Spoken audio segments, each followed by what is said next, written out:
Good evening, everyone. I'm Charles Overby, chairman of the Overby Center, and I want to welcome you all here for the first program of our fall season. It's great to see everybody. A lot of people who have come here almost from the beginning days of the Overby Center, some 12 or Curtis 13 years ago. Curtis and I always argued about whether it was 1 year more or 1 year less. Curtis is generally right, so I deferred to him and still do. We're just so glad you're here. We've got an interesting, provocative series of programs this fall. I want to remind everybody that our next program is 2 weeks from tonight, and it's about the anniversary of James Meredith entering Ole Miss. I think you'll find that to be very interesting. I'm particularly pleased that we could open up this fall season with a program that involves our athletic department. And I just want to say that there are athletic departments at other universities that live in a bubble. The players live in a bubble, the coaches live in a bubble, and the athletic director lives in a bubble. But Keith has been superb about coming over here and being supportive of our center. And you can see him around campus. He and his coaches and his athletes are not in a bubble. At least as I see it. So, Keith, we're glad y'all are here, and I know it's going to be an interesting program. My job is to open this up and get out of the way.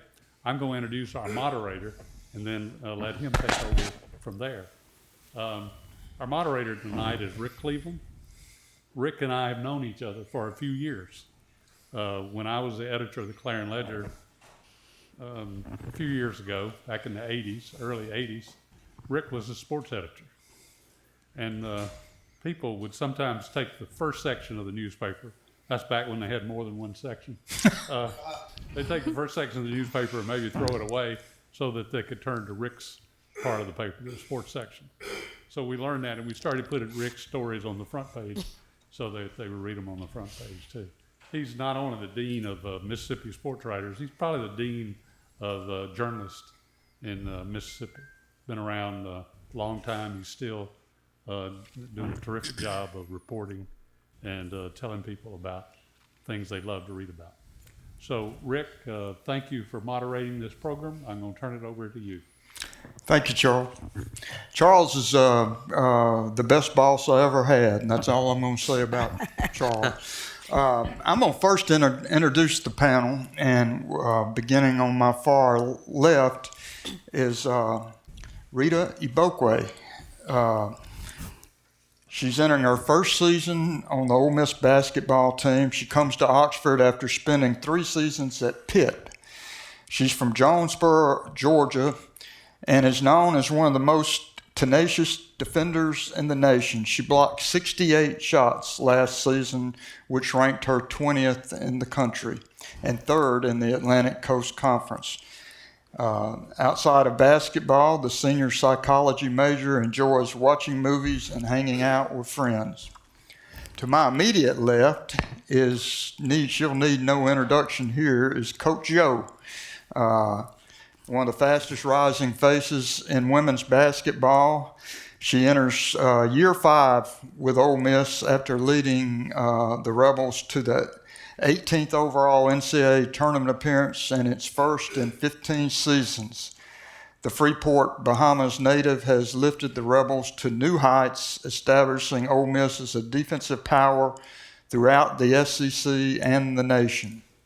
A trailblazer for women in sports, Coach Yo most recently was named the Athletics College Sports 40 Under 40 list and became the first woman in Bahamian history to coach at the men's national level, serving as an assistant with the Bahamas men's senior national team during the World Cup qualifiers.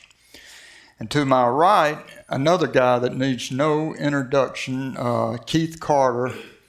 A personal aside here, I covered Keith when he was a sharpshooting, high-jumping shooting guard for the Rebels in the Sweet 16. Terrific basketball player, and now terrific athletic director. And now on to our subject, Title IX. And I'm sure most of you are somewhat familiar with Title IX. We're at the 50th anniversary of the legislation that has really changed athletics in America, without question. I have been covering Mississippi sports for 56 years, and that makes me the only one sitting up here who remembers what it was like before Title IX. I graduated high school, Coach Yo, in 1970. My high school did not have a single girls sports team. Wow. We didn't have girls basketball. We didn't have golf, tennis, track and field. We didn't have anything. I was the sports editor of the Hattiesburg American when this passed. I was a 20-year-old sports writer who was also going to school, and the Department of Health, Education, and Welfare sent somebody down to explain at the University of Southern Mississippi to explain what Title IX meant. And when the woman came in, and she started out by saying what it basically means is whatever money is being spent on men's athletics or in high school boys athletics, you're going to have to spend that much on the women. And I remember, I'm 20 years old. I've grown up where we didn't have any. And I remember muttering under my breath that, well, that'll never happen. And the guy sitting to my right said, why not? And I said, they can't afford it. Nobody can afford, they're barely surviving on, putting out the boys and men's sports. They'll never be able to afford to do the same things for women. And he looked at me and said, well, obviously, you've never had a daughter.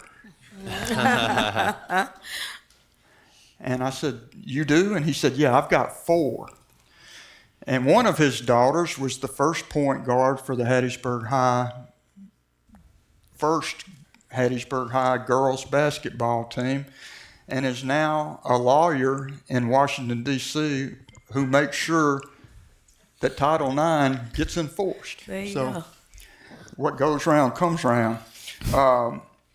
According to a recent report, 3 million more high school girls have opportunities to participate in sports now than was happening before Title IX.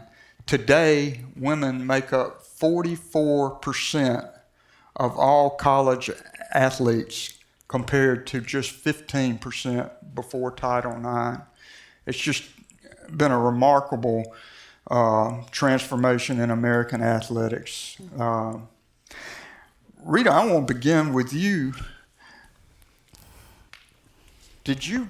How much do you know about Title IX? How much were you taught in school about Title IX? I would like, it's a little close. I would say like my freshman year of college, we began to be taught about Title IX, and that's when I had a class called Women's in Sports and Sports Genders, and we really began to like dive into the first like women's tennis player, the first like, I don't know, like it was just like a surreal experience to be able to like see the women there and to see what they had to go through time and time again every day for us to have these opportunities we have now, and it's just like astounding. To be able to be there. Coach Yo, same question. What do you remember when you first heard of Title IX? Well, obviously we had Title IX because I went to college and played sports. I think when I came to United States, that is when I learned about Title IX, and it was the collegiate level. I think in the Bahamas growing up, I don't, I mean, we just always had it. So I didn't really understand, what Title IX meant. Not even really sure, forgive my ignorance, if that's upheld in the Bahamas. I know that they have it, but I don't, is it like just an American thing? Because I learned about it when I came to America. So like, I'm not one of those who say like I'm from the Bahamas and I've never been there. Like I grew up in the Bahamas and came over on a college scholarship thanks to Title IX. And I remember hearing about it, and we would have games, and people would check out off the box. But I can tell you, since I've been a head coach, my players know what Title IX is because I want them to understand what people did before to give them all of the things that they have now. Did your mother happen to be an athlete? Yeah, I come from a family of educators. So my mom was the principal of my high school, and my dad was my basketball coach. But before he realized that I could play basketball, he coached with the guys. And then, I think when Keith will resonate with this, like I was like the local street legend, the only girl that would be out there. And so the guys would tell my dad, like, your daughter can play. And so he came and watched me. And that's why I understood what the guy said to you. Immediately, he left the men. And my dad's a Hall of Fame coach on the men's side. And he left the men and started coaching my team. Yeah, I was going to ask you, do you know if your mother had opportunities to play? Yeah, she played. She ran track and high jump. And my mom was born in 1950. Wait, one of my parents were born in 1954. Look, I'm 40. It gets mixed up, but one of them was born then, but I don't know if she battled with Title IX. That's what I'm saying. Like when I was home, I never heard about it, but I know when I came to the United States, it was the first time I was introduced to Title IX. Can either of you imagine what it would? I mean, you have to think that eventually women would have gotten the opportunity, but it certainly wouldn't have happened nearly as quickly as it did. Can you imagine what it would be like if you didn't have the opportunity? Nah, because our locker room was pretty good, look good. So without Title IX, I don't even know if we were be allowed to be like in the same gym as men. So like, I'm just really blessed to have it with me and with, I think about it often, just because I tweeted something like 3 months ago, like, thank God for Title IX. And the reason why it's kind of fresh in my mind is because the introduction of name, image, and likeness. And I don't know if you all are aware of that, but that there's no jurisdiction when Title IX has no jurisdiction over NIL. And so, like, I find situations like I've there with Keith and the university, we don't worry about if the men will get something different than us. But when you have something where people can decide and there's no law to say support the women like the men, it can be very glaring. And so it was kind of sobering for me as I'm going through NIL with my players to be like, whoa, these donors don't have to give to women's programs. There's nothing telling them that they have to do it. And so they can just give it to football or men's basketball or baseball. But Title IX says, no, you're going to make sure they have a nice locker room too. And so that's kind of a scary feeling of what probably it felt like when there wasn't Title IX in place. Yeah. Keith, at Ole Miss, I guess you're the ultimate decider on how much money is allocated to what sports. I guess the obvious question is, how much does Title IX play into? I mean, how do you decide how much to allocate per sport? Yeah, I think for us, the way we try to think about it is certainly we want to be as equitable as we can. We want to make sure that our women's sports have the same resources. They fly on the same planes. They have the same uniforms. They have the same tennis shoes. All the things that the men have, we want to make sure that the women have too. But I'll say that it hasn't always been like that. I mean, I think that I think back when I was in school here in the late '90s, there was a lot of discrepancy about the way that things worked and and that's just evolution over time. But I think now, which is some of the things that you've seen publicly over the past few years, there's an emphasis that needed to be there before. But for us, I think we always want to make sure that our women's sports have an equal playing field as the men, and we want to make sure that they have the resources they need to be successful and win at a high level. The big controversy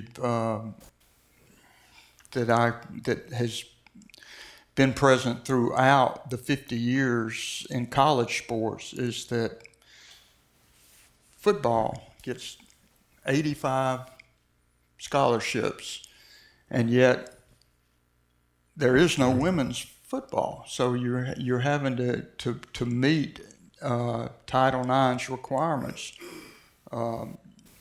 You're having sports like, say, what's the difference between men's baseball and women's softball in scholarships?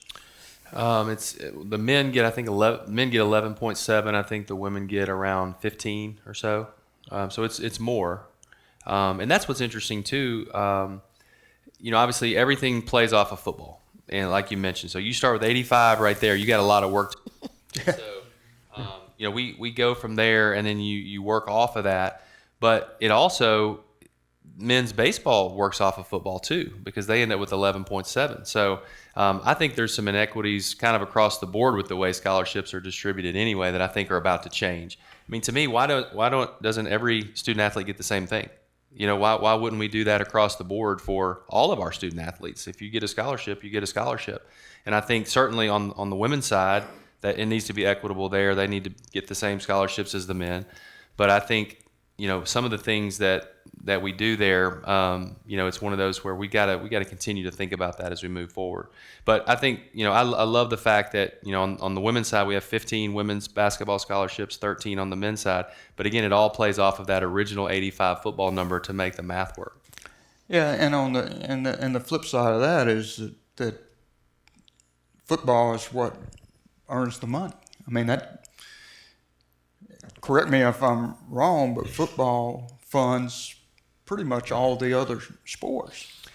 Well, it does. I mean, but when you think about gate receipts from football, donations for football, and then TV revenue from football, it does trickle down and help a lot of our other sports. But at the same time, Coach Yo, she's building her program to where I think we're going to look up in 3 or 4 years, and all of a sudden the pavilion's going to be full. We're going to be creating revenue there that hasn't been there in the past. We've seen it in the past year with women's basketball with Coach Chancellor back in the day.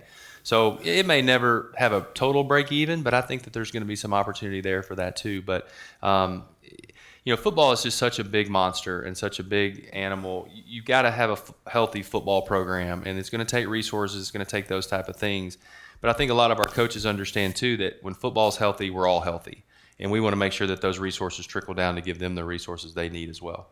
Yeah, I've heard actually more complaints from college baseball people than I have from women's athletic coaches and administrators about the fact that your backup nickelback is on a full scholarship, and your All-American shortstops might be on 33%. Mm-hmm. Right.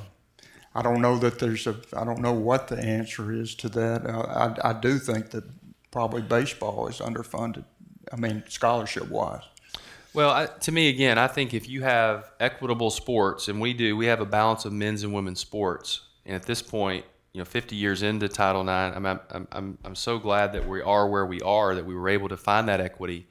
But I think now it's time to revisit it a little bit, because I think that, again, if you're a college athlete, if we're being equitable, let's give everybody, a full ride and make sure that they have an opportunity. And that's going to create so many opportunities for young people that maybe they don't have now. So I think we can get there.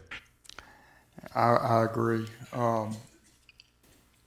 So Title IX, to have had so much of an effect on American sports, people think of it, it must be like a manual this big of what Title IX is. Anybody out there know how many words are in Title IX? Neil? 37. Yeah, there are 37 words in Title IX. I'll read them right now. No person in the United States shall, on the basis of sex, be excluded from participation in, be denied the benefits of, or be subjected to discrimination under any educational program or activity receiving federal financial assistance. That's Title IX. It's pretty genius, really. I mean, it covers it. Yeah. I mean, it basically. That was written very well. I know. They covered all the bases in 37 words. Not bad. It was written by a woman. There you go. Yeah.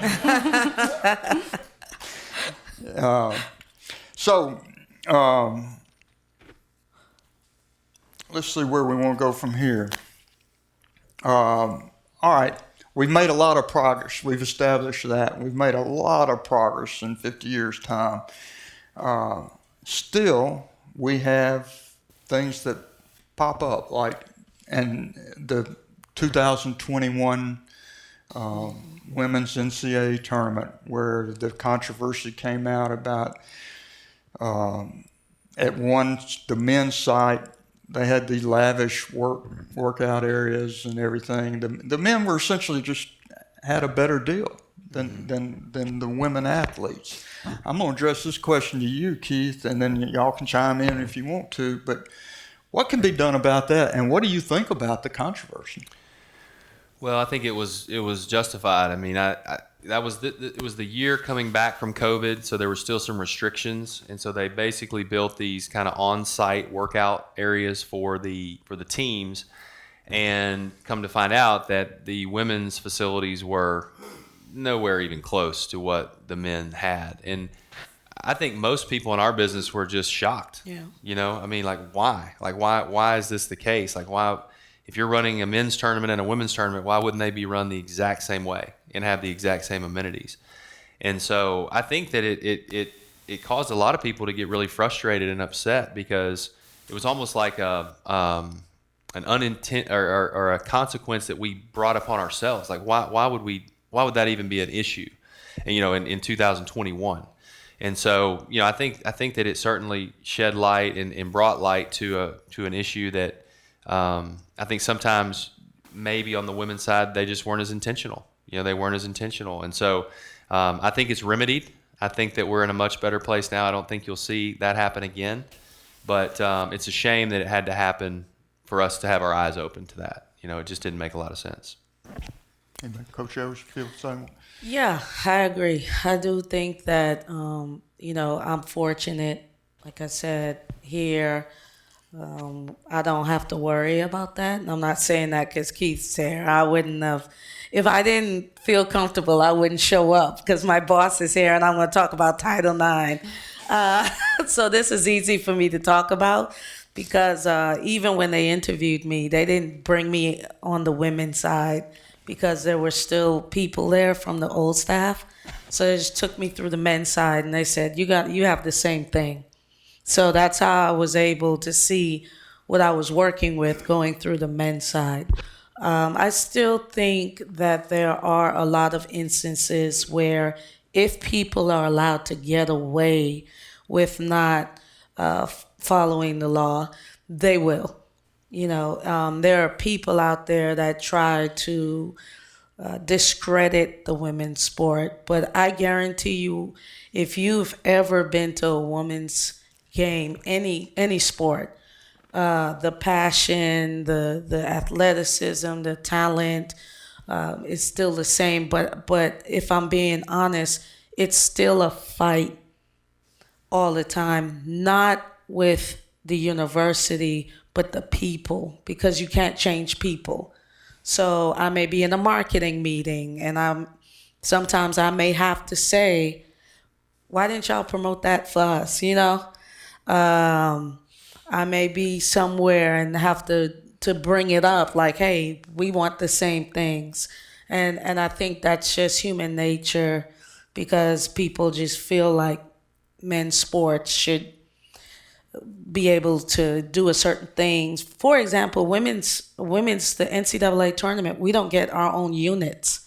Well, if we were to get our own units, like the Final Four is sold out every year. Like, women's sports make money, but we don't get the units to be able to show it. And that's getting ready to change, because people have been fighting for it. But I think every person, every woman, every person has a wife, a child, a daughter. You understand that society still tries, when they can, to say women are lesser than. So I don't think it's just a sports fight. I just think it's gender based. Well, I can speak to that because in my career, I'll give you for instance, and we talked about this a little bit earlier.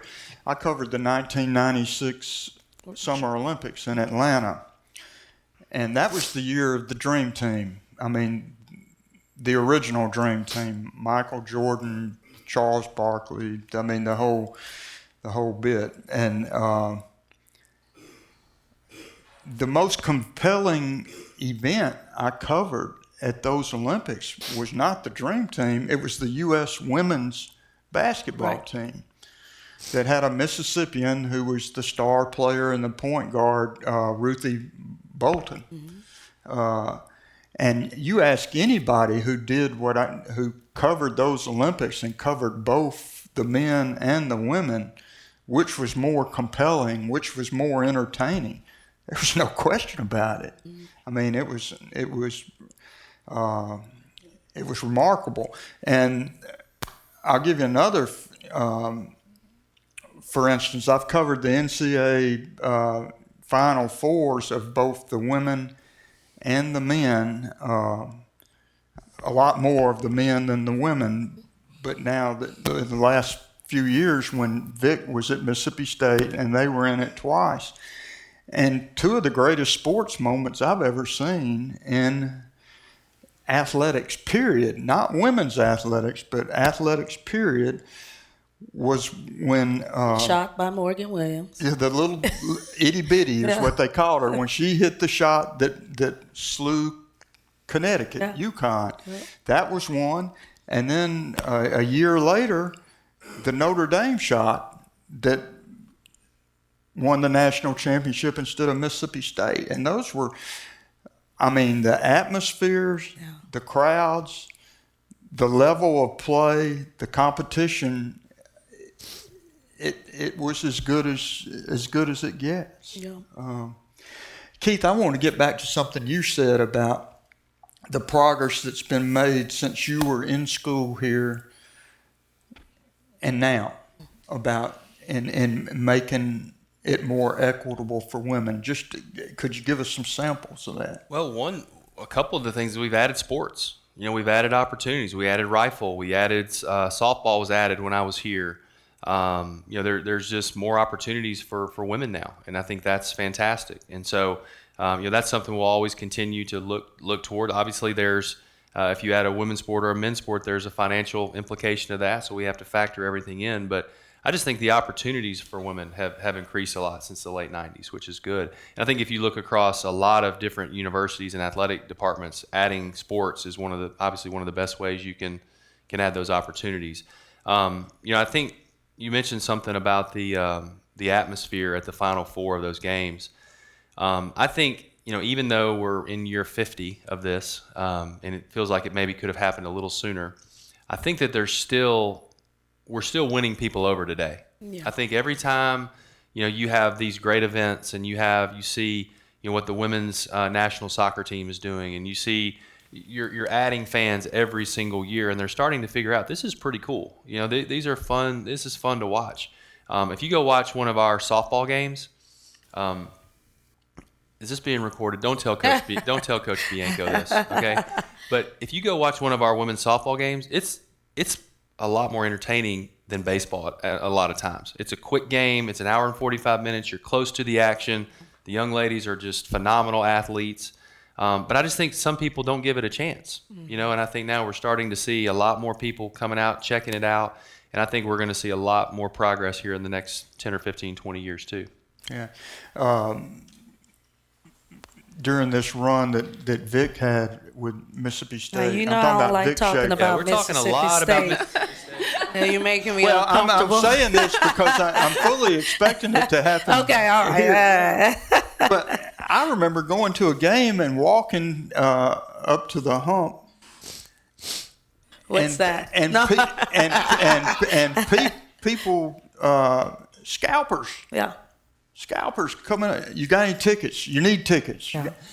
I had no idea, and I think you may be looking at some of that happening here. Well, it has. We had a Marcom meeting, and they were talking about how they had to pivot and start bringing security at our games because initially there wasn't a lot of fans, and they had to make some changes, and they showed the revenue and the goals that we've been hitting. It's definitely on its way. You just have to have, I think social media has helped with it, just normalizing, Serena Williams and women in power and stuff like that. Just normalizing the fact that all sports are like great sports. I love watching men's sports.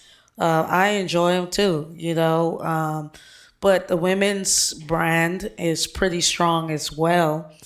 Again, even with the NIL, next to football is women's basketball. The women's are making the most of the revenue for name, image, and likeness, and so people don't talk about that enough, but, it's marketable. It's something that you can sell. So I do think that it's coming a long way, and hopefully they're scalping tickets for us when we're in the Final Four. This year, right? Yeah, right. Definitely. But definitely, yeah, for sure. I mean, it's an ongoing battle, and I'm just really grateful. And I talk to our players about just being grateful because we do have alums that come and talk and share the stories. I totally forgot about that, Keith. And they would say, we didn't have any of this, And so it's a proud moment to know that we're continuing to move the needle forward. Hey, and Rick, I want to hit on something that I think you mentioned and then Coach Yo mentioned, but, I think for me, I started working at Ole Miss in 2008. And my daughter at that time, we do some quick math, was 3 years old. And so I think, in a professional setting, you hear about Title IX, you hear about like, hey, we have to do this because of Title IX or whatever. And but I don't think it really hit me until my daughter started doing things, until she started getting opportunities and those type of things. And you're just like, now I get it. I get it because I want her to have every opportunity that I had or my son has. And so I think that was a big eye opener for me that, hey, if I need to go to work every day thinking about this, like if my daughter was wanting this opportunity. So I think that was a big part of it for me. Same here. I've got a son, an older son, and a younger daughter, and that's when it really hit home to me. I wanted my daughter to have every opportunity that. Yeah. And I coached them both. I coached his baseball team, her softball team, and I got to tell you, the girls would do what you told them to do. And I coached the men this summer. It is definitely easier coaching the women, and they were NBA players. There you go. Well, I happen to know that we have in the audience tonight the first women's golf coach at Ole Miss. Beth Estes, will you wave to everybody?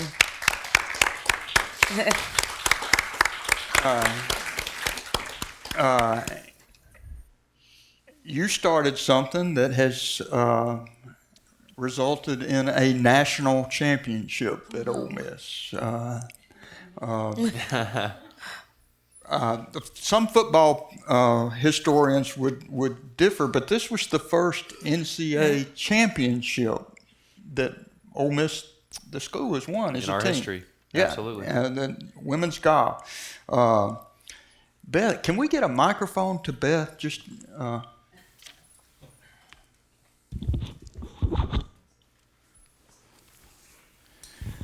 Beth, Hello. yeah, I think it's working. When you first started, it's 1984. Is that right? When you started, 86. I believe. 86, the start of the golf program. Stand up and look at talking so you can see. Yeah. I have to stand. Hello. When you started, how many golf scholarships were you able to award? We had to share our scholarships. We had, I can't really remember exactly, but we had to divide it between about 12 people. So we only had 4 or 5 scholarships. Well, baseball coaches could identify with that. So, where did you recruit from? Because I remember girls golf in Mississippi in the late 1980s, and there weren't many high school girls who could break 80. So, where'd you get your players? Very few. I had them from various states. We had girls who wanted to play from Tennessee, and we would even go to Florida and do a little recruiting. And we had girls from here and there and everywhere. Some of them were local Mississippi girls too, though. So it didn't take a whole bunch of people to start a golf team. How did you travel to matches back then? Oh, we were in the good old broken down buses that the school had. You know, everybody used to ride in those things, those yellow buses with the rattled all the way down the highway. You've got to be proud. And I was the driver. Yeah. You drove the bus. Oh, yes, yes. Hmm. But in those days, we did it all, you know. They didn't like charter a jet to take you to. Well, you know, if we had done better in our scoring, maybe we would have had a shot at it. Well, we're glad you're here, and you must be proud of what you started. Oh, I wouldn't change it for anything. Wonderful kids to work with, and none of us were professional golfers, and everyone learned a lot, and it was just a good time for all of us, and the university. Yeah, it's awesome. Thank you.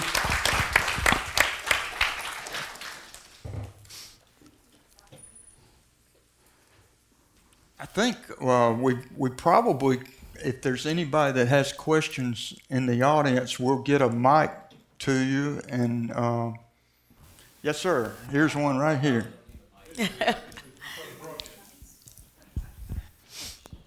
We need you to be on the mic so Right. it'll go on the recording. Testing. I hope I'm not too loud. So, as y'all mentioned before, the Title IX sort of prohibited the physical discrimination among men and women. But I do believe that there's still sort of this mental discrimination, as you said, where people don't take women's activities and sports seriously, whatever the case may be, especially regarding the NBA and WNBA, where a lot of people don't even want to watch it because whatever reason it may be, it doesn't really matter in the first place. But as for like the past couple of days, we began to remember who Serena Williams is as an athlete, as a woman who just changed the landscape of tennis and really sports for women in general. So with that, I want to ask for your perspective on if you believe that we're in the right direction of people beginning to see women as, oh, there's actually entertainment with this sport. There's actually passion, as you mentioned. There's actually dedication with that. I want to ask if you think there's a right direction with that, and if there's other role models and figures other than Serena Williams that we can look at and just remind ourselves that we're all the same regardless of gender. Yeah, I'm gonna comment, and I want Rita to knock it out. I want to make this clear. Male athletes very seldom discriminate with female athletes. It's usually the person that probably can't make a layup or is awful at golf, Yes. or whatever the case may be. As far as the athletic community, we cheer each other on. Like I'm stressed when our football team doesn't win, because they are the engine that drives the force. But I also, cried when Bianco and Corey won the national championship, because it gave hope and motivation for me that it can be done here in Oxford. And so very, very rarely do we receive discrimination from a male coach or male athletes. It's usually people that are not a part of the athletic community, because most guys have ran into a girl on a playground that kicked their butt doing something, whether it's, I don't know, horse or whatever the case may be. It's a humbling state. And they learn to have appreciation for it, or because they're in athletics, they've been exposed to the women's side. Our men's players come to our practice all the time and watch. And so we don't have that issue so much. And I think I can say that everywhere, because there's just an understanding.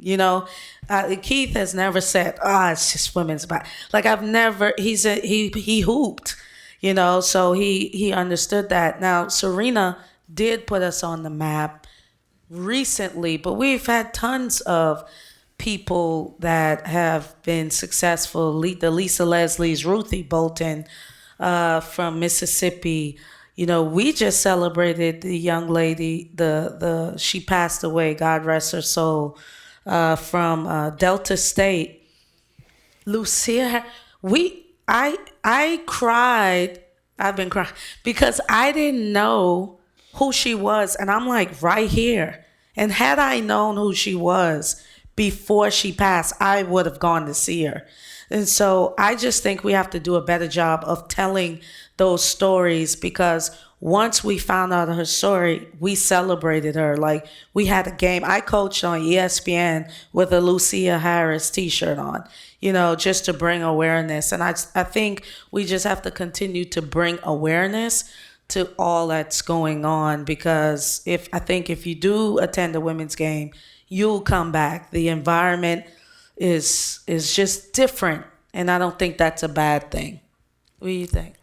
I definitely think we're heading in the right direction, because, like Coach Yo said, the most discrimination I've went against has been from men telling me you can't do that when they know dang well they can't do it either. So it just comes from like a perspective of other athletes know how much you work every day in and day out, how much blood, sweat, and tears actually goes into your one sport. So I think with the advancement of Instagram, Snapchat, and Twitter, like, you can actually see and form your own opinion on whether or not you are going to support a women's sport. Because without that, I think word of mouth just goes as far as it goes. Like, you could just tell somebody, oh yeah, they were cool. Come see for yourself. Like, so I think that goes like a long way with how far we've advanced, and just like, it gets better. So now my little brothers look up to me because they know who Big Dog is. You feel me? So the women's game, the women's physically, they're different. Like, I have players, Rita and those are like above the rim, so there are women that are dunking. There are women that, can do some serious things. You know, I'm an awful golfer, coach. So, but you know, there are professionals all over that are just doing things, but now they can post it and people can see it. You know, so that's something that I think will help bridge the gap. Social media. And let me just add one other thing. I think what we're seeing now that maybe was different than 25 or 30 years ago is that there's a lot more opportunity to see women's sports. Yeah, You know, now that's with right. things like the SEC Network. The SEC Network to me is probably not just for women's sports, but Olympic sports in general. It puts a lot of those on national TV, and it allows people to get their eyeballs on it. And I think for the longest time, if you turned on TV, you weren't seeing women's sports. True. And now you can turn it on. You're seeing softball, you're seeing basketball, you're seeing golf, you're seeing so many different things that I think has made a big difference. Gymnastics. Gymnastics. I think I read, and you might know about this, but I think the person who is making the most money of anybody on NIL is a gymnast. From Yeah. LSU. Yeah. Yeah. Yeah, she was, and then a women's basketball player overtook her, but gymnastics is a like big sport. I get at least probably 2 or 3 emails a month about why we don't have gymnastics at Ole Miss. So I love watching gymnastics. Me Like, too. if could be a I was gonna gymnast, ask you would. too, but off no, record. don't touch. Everybody's like, why don't we just turn Tad Smith into a gymnastics Yes. arena? It's easy to do. So we may end up with gymnastics before it's all said and done. We do have a question up there if we could get a mic.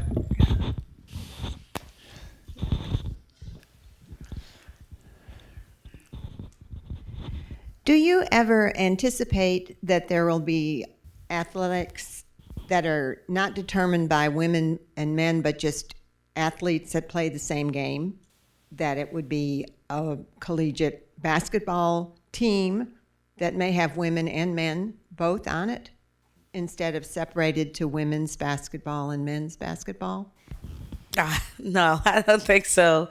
I mean, they have co-ed leagues on campus that I'm sure they're very fun. But like I said, there's an appreciation I have for the men's game versus our game. It's just two different worlds, you know?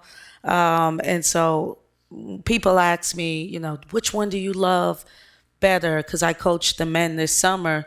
Well, it's kind of hard to explain because it's such a different game. You know, guys are so different. They're different than women, and so the game is different, and that's what makes it beautiful. I think if the women's game was just like the men's game in any sport, why would you need a women's game? You know, when you can just watch the men's game. I think that's what allows the variety is, although it's the same sport, it's played from different levels, different perspectives. But as far as the execution, as far as the preparation, as far as the work that goes into it, that is the same. Do you find that athletes are approaching Ole Miss and want to come here, or do you have to go out and find people? From does that work? in-state, from in-state? Just, I don't even know how it works. Yeah. Do people well, call and say, I want to come to play at Ole Miss? Well, I would hope a McDonald's All-American would call us and say that, but usually we have to go and recruit and find talent. We have players from Atlanta. We have players from Virginia. We have California, Europe. We're in Europe now. So we've had players from all over New York. And so that's how the game has grown. You have to go and just get talent as much from anywhere, you know. So I'll go to Antarctica if they got a 6'5" post player.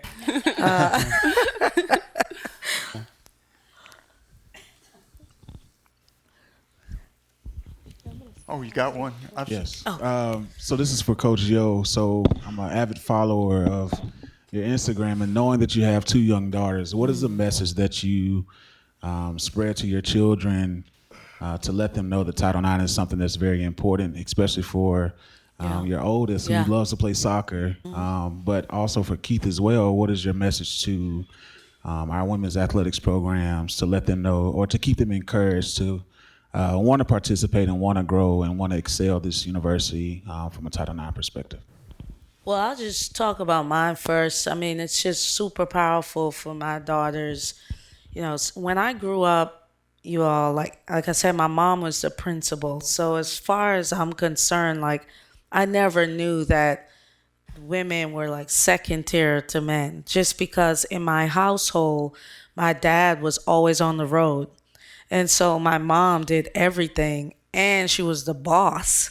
So when I came to the United States and I realized that, oh, maybe women aren't always the boss, it was honestly a shock for me because I wasn't used to it. And so, same for my daughters. They're growing up watching their mom, be a CEO of a program. They have a chance to see Rita and idolize them and go to the soccer games. And, I asked my daughter, she's 10 the other day, I said, what did you learn from the soccer match? And the goalie is her rec league coach. She does a travel league. And I think her name is, I'm just going to give a name like Julia. She said, I realized that Julia can kick way harder than she kicks with us. So just learning about power and strength, and that's something that I'm super proud of, because I think representation matters, and you can't be what you can't see. So I think that I was super lucky to see my mom be a boss because I didn't feel like that was out of reach. Like I felt like that's what women do, and so that gave me an upper hand. Yeah, I think our main job again is just to give opportunities and to give resources. We got to make sure that our young ladies feel like they're empowered to go win. When I speak to our student athletes, I'm speaking to all of them about winning. And it's not fair for me to speak to the women about winning if I'm not going to resource them at a level where they can go do that. And so to me, and we've all got work to do. I mean, there's stuff that happens and things that we gotta fix and get better at. But I feel like we've done a reasonably good job of making sure that it's equitable, and that we can give them those resources that they need to compete. Thank you. My observation is for Keith Cleveland. I wanted to circle back to the in-state athlete, the Mississippi talent pool. She mentioned Ruthie Bolton from my father's hometown, McLean, Mississippi, and the fabulous basketball player at Delta State. It's, Keith, been my understanding. I'm a Mississippian. I didn't play collegiate sports. It's been my understanding and belief that per capita, maybe not every year, but Mississippi has more blue chip athletes than any state in the country per capita. Can you respond to that? No question. For Keith I mean, Cleveland. per capita, it's without question. Blue chip athletes. Yeah, well, I mean, the numbers are there. I mean, there are more Mississippians per capita in the NFL than any other state. There's more Mississippians in the Pro Football Hall of Fame per capita than anywhere else. I mean, Mississippi has just short of 3 million people, and 10 Pro Football Hall of Famers compared to, I think New York State has 3. I mean, Yeah. but it's not just football. It's profound, and I look at how. I've never lived in Texas. I understand their high school football program is something else, but the quality of high school football in Mississippi, the quality of the community college system, and their athletic, they're number one in academics, number one in athletics in the country, our community college system, and the impact that potentially plays.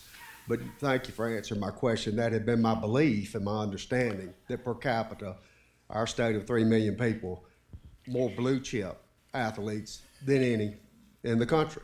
There's just no question. I'm so glad that you brought up Lucy Harris, because she was part of 3 national championship teams at Delta State, and this was right after Title IX. The Title IX 72, her teams won, I think, in 75, 76, and Right. 77. And here's how far we've come. The NCAA did not, those weren't NCAA championships because the NCAA did not sponsor women's sports. Teams, yeah. It was something called the AIAW. Yeah, yeah. And those were, again, those were Mississippi girls. I mean, I know. I wish per capita for women's basketball, that's not the case. The talent level is not as high. So I wish we could bring that back. That's for certain.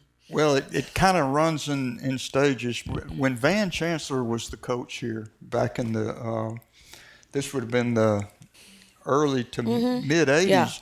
Because he went to the Elite Eight 5 times. Yeah, well, he had every year he would have a game where the Mississippi media put together a team to do an exhibition against his team.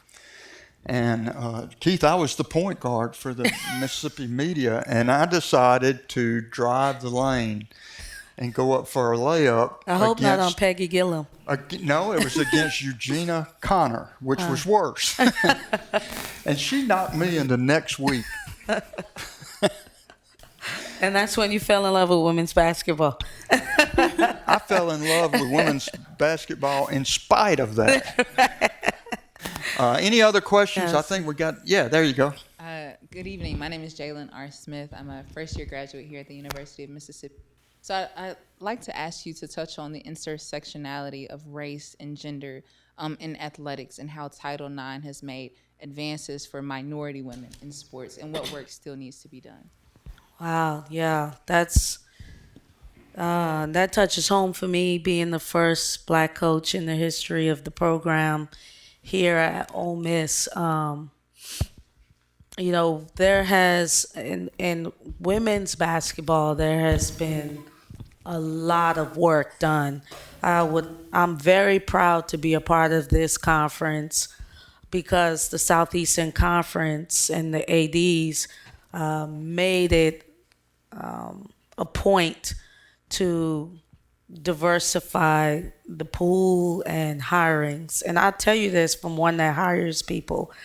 Anytime you're trying to have diversity, no matter what, you have to be intentional about it. Because in its natural state, you're going to hire who you're around and who you're most comfortable with. You know, you can just look at my staff, for example. My staff is very diverse, but I didn't know all of those people. I had to call on some people and say, hey, I want this. I want to be able to, be able to go overseas. So who can you connect me with? That type of stuff. And so I feel good about that, right? But then I look on Twitter and I see Nebraska had the first Black coach.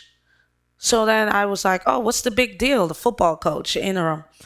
Like, that's normal. Like, there's not a lot of Black football coaches.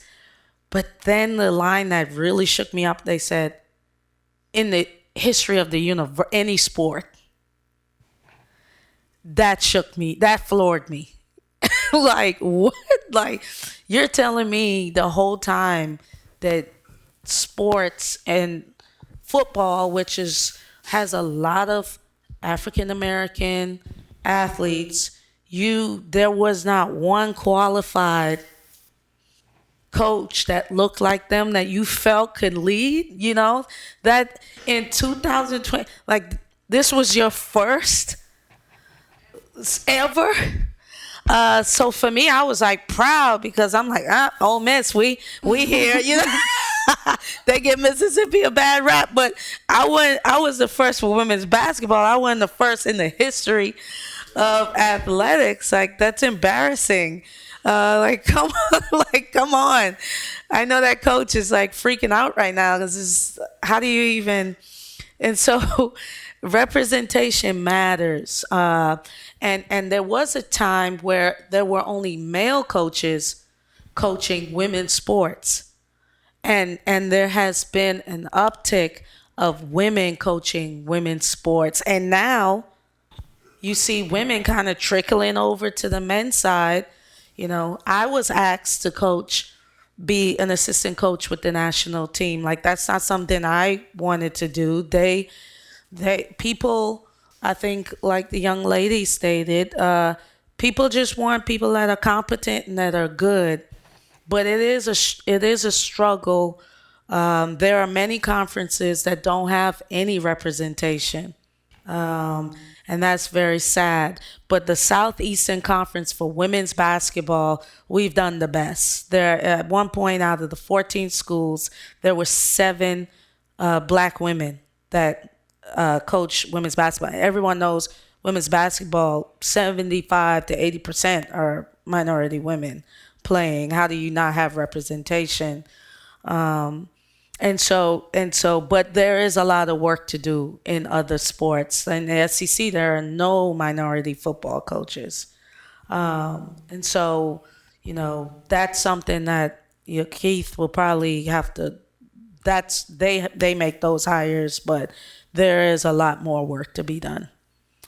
Yeah, and let me just add, I'm probably the least qualified to answer this question because I'm not a female and I'm a white male.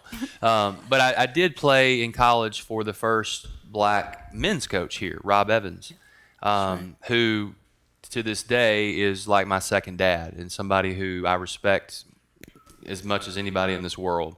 And it was really cool as an 18-year-old freshman to be a part of that, honestly. You know, what he was so great about is during that time, I know he struggled with a lot of things. There was a lot of things he struggled with being the first black coach here. But he never really let us know that. Yeah. And going back now 25 or so years later and talking to him about some of that, it's really eye-opening. You know, honestly, some of the things he had to endure. And so that's where, again, I think that it's our responsibility as administrators to make sure we're given opportunities to minority leadership, you know, women leadership. You know, that's something that we, as Coach Yo said, the word is intentional. We got to be intentional about that. Well, it's 6:30, and they told me we were supposed to end at 6:30. There you So go. to wrap up, I think we've come a long, long way in 50 years thanks to Title IX. We've still got a ways to go, but gosh, if we make as much progress over the next 50 years as we made this 50 years, maybe we'll be there. And to all you all are aspiring or journalists, you know, I just want to ask you all to promote the women's sports and write about it. There are really, really cool stories. You know, I have a young lady on my team that did not play the first 2 years and went to like barber school because her mom got sick with cancer, and so like she has like a redemption story. There are tons of really cool stories that I feel like if people knew, that's the difference between the men. I tell our men's coach all the time, I'm like, Coach, they're just gonna come and watch you all play because that's what you grow up doing, you know. But in the women's sports, there needs to be a connection.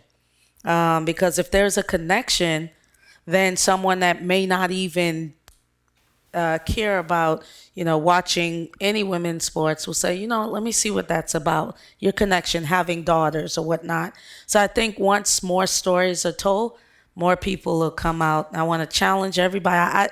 I'm bad with names. I do not forget a face, so I've been scanning the whole room. I will challenge every one of you all to come out and support any women's program. I make it a point to support all of them, but selfishly women's basketball this season. Definitely come out. Thank you all for coming out.